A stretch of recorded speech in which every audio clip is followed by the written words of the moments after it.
Selametlerime dostlar. Bugün salmamızda biz joldarda qalay kişkeni özgörtүү nemesi köbeytүү және joldardağı kerekli funksiyalarda asana öğrenүүгө bastayız.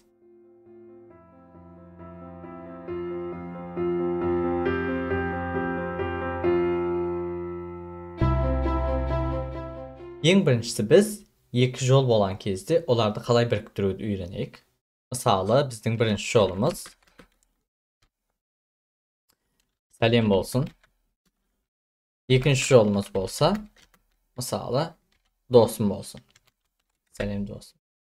Бұл екеуін біріктіру үшін біз былайынша деген ағылшын тілінде concatenation деп айтылатын қосуды қолданамыз. Яғни A қосу B деп жазған кезімізде бізге сәлем досым деп береді.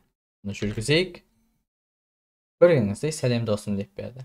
Ол жерде екеуінде де деген бос орын болмаған үшін, пробел болмаған үшін екеуіне doğru қосып жіберді. Біз бір жеріне пробел қоятын болсақ, онда мынандай естек болады. Сәлем досым, ondan кейін тырнақша, тырнақшаның ішінде бос орын, ondan кейін тырнақшадан кейін тағы қосу белгісі.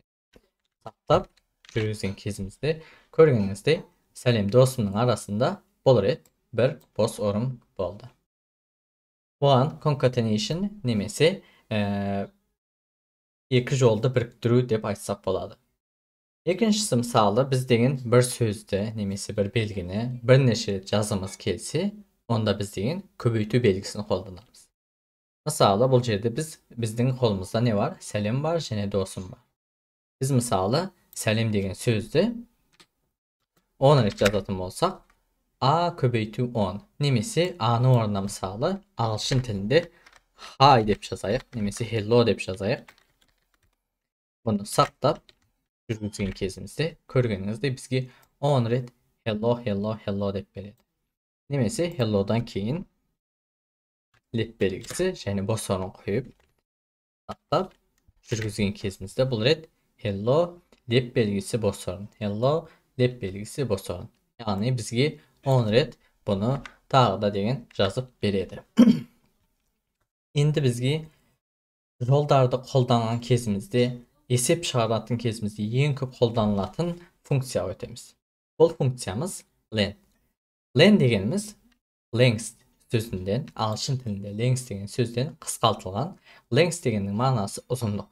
Яғни бізге stringдің немесе жолдың ұзындығын береді.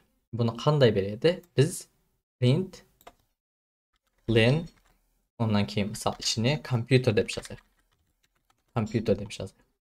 Яғни ішінде жазылған жолдың ұзындығын береді. Біз bunu сақтаймыз, жүргіземіз. Көргеніңіздей бізге 8 деп берді. Мына жерде санап көреміз. 1, 2, 3, 4, 5, 6, 7, 8. Бұл len бізге өте пайдалы болады. Bunu біз for'дың ішінде қолданамыз, кейде деген if'дің ішінде қолданамыз. Бізге деген len функциясы өте керекті.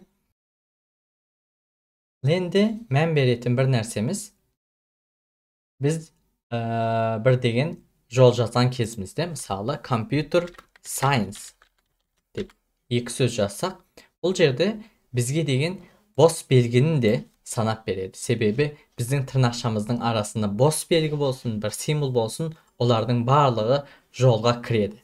Bunu сақтап және жүргізген кезімізде жүргізейік. 16 деп берді. Неге? 1, 2, 3, 4, 5, 6, 7, 8. Компьютер сөзі 8. Мына жерде 1, 2, 3, 4, 5, 6, 7. Бірақ бұл екі сөздің арасында бір бос орын бар болған үшін оны да бізге береді. Яғни бос орын да жолды деген қолданған кезімізде, есептеген кезімізде есептің ішіне кіреді. Соны ұмытпаңыздар. Енді біздің келесі функциямыз болса count. Count дегеніміз ағылшын тілінен қазақ тіліне аударған кезімізде санау деп айтылады. Яғни біздің қолымызда бір деген не болса, жол болса, ол жолдың ішінде бір белгіні немесе қанша белгі керек болса сізге санап береді. Bunu біз қандай қолданамыз? Bunu қолдану кішкене күрделі, len сияқты емес. Бұл рет біз деген Tağı bir print dep yazayıq. Printing işinden keyin, ondan keyin bizden qay joldun işinde izleytim olsaq sonu yazamız. Mesela computer science dep yazan edik mana. Computer science. Bu жерде o harf үлкен ketipti. O harfini kişiyetimin. Computer science'dan keyin nükte қолданамыз. Ondan keyin count dep yazamız. Count dep yazamız. Count dep yazandan keyin biz degen жақшаны ашамыз. Жақшаның ішіне қай белгini izleytim olsaq sonu yazamız. Mesela bu жерде biz E belgisini izleyimiz. Saqtaymiz. Және жүргізейік. Көргеніңіздей bizge 3 dep berdi. Nega 3 dep berdi? Sebebi 1, 2, 3. Yani bizde 3 ret Y belgisi var. Count osылай қолданады. Siz mına жерге öz stringiniz koyasınız. Немесе stringinizдің сақтаған bir variable'da, aynamalını da қолдансаңыздар болады. Бұл жерде тек қана bir belgi емес, бірнеше белгini de қолдансаңыз болады. Мысалы, biz y'nin орнына com қойған кезімізде, bunu сақтап жүргізген кезімізde bizge 1 dep berеді. Бірақ biz s немесе c әрпini kişimen жазan кезімізде bizge 0 dep berеді.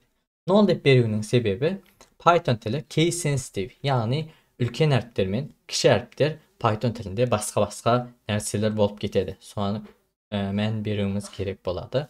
Бұл жерде сіз бос орынды да есептесеңіз болады. Комдың орнына ана ленде айтқан сияқты тек қана бос орын қойып көрейік. Бұл жерде сақтап жүргізген кезімізде көргеніңіздей бізге 1 деп берді. Biz компьютердің алдына және science'ның артына тағы да деген count деп бос орынды іздеген кезімізде бізге бұл рет 3 рет береді. Неге? Altında bir ret var, ortasında және артында тағы bir ret var. Ең соңғы болса, біздің үйренетініміз find. Find дегенді ағылшын тілінен тағы қазақ тіліне аударған кезімізде бізге табу деген мағынаға келеді. Біз count'тың орнына және біздің жолымыз нүкте, ondan keyin find. Find'dan keyin жақшаны ашамыз, ondan keyin tırnaqşanın işini neyini izleytim olsa sonu berеді. Бұл жерде find дегеніміз бізге бір нәрсе іздеген кезімізде соның қай индексте екендігін береді. Мысалы, бұл жерден біз мысалы үлкен C әрпін алып іздеген кезімізде бізге 1 деп береді. Көргеніңізде бізге 1 деп береді. Себебі 0-шы индексте бос орын бар, 1-ші индексте болса C әрпі бар. Мысалы, biz деген 2 әріпті іздей аламыз. Мысалы, PU кіші әріптермен жазуым керек. PUT деп бұл сөзді жазған кезімізде сақтап жүргізген кезімізде бізге 4 дейді. Неге?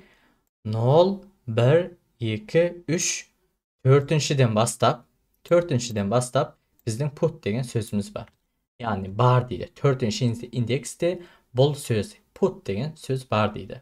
Biz мысалы жоқ нәрсені іздеп көрген кезімізде бізге онда -1 деп береді. -1 деген былайынша айтқанда жоқ деген мағынаға келеді. Yani P әрпі бұл жолдың ішінде жоқ деп береді.